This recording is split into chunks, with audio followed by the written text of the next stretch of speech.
ఒక్క మాట ఇంకొక మాట ఇయాల సందర్భం కాబట్టి చెప్తా ఉన్నా.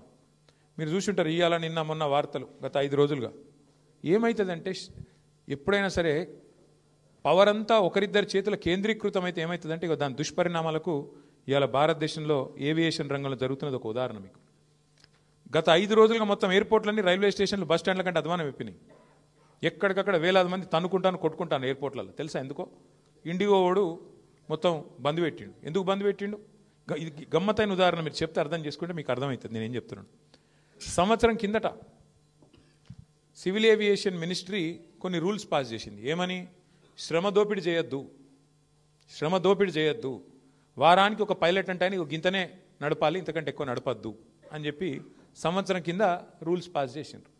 సంవత్సరం కిందటనే వాళ్ళు కొన్ని డైరెక్షన్స్ ఇచ్చిండ్రు. DGCA, director general of civil aviation. IndiGo, air India రెండే ఉన్నాయి భారతదేశంలో, ఇంకోటి లేడు. ఇప్పుడు ఏమైందంటే ఇది లిటరల్గా 2 వ్యక్తుల చేతులు మొత్తం భారతదేశంలోని విమానయానం మొత్తం 2 సంస్థల చేతులు ఆధీనం అయిపోయింది. ఏమైంది వాళ్ళ దానివల్ల?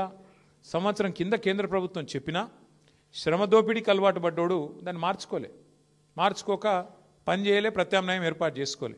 దాంతో ఏమైంది? నిన్న ఒక్క రోజు 1000 విమానాలు క్యాన్సిల్ అయినాయి. 1000, 1 కాదు 2 కాదు. మరి ఏమవుతుంది? ఎయిర్పోర్ట్ బస్ స్టాండ్ అయిపోయింది. వాస్తవం ఇది.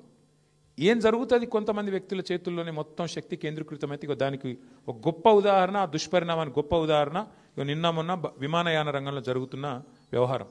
ఒక ఇండిగో, ఒక ఎయిర్ ఇండియా రెండే మిగిలినాయి ఇప్పుడు భారతదేశంలో. ఒకటి టాటా, ఇంకోటి ఇండిగో. వాళ్ళ చేతులకు పోయింది దేశం.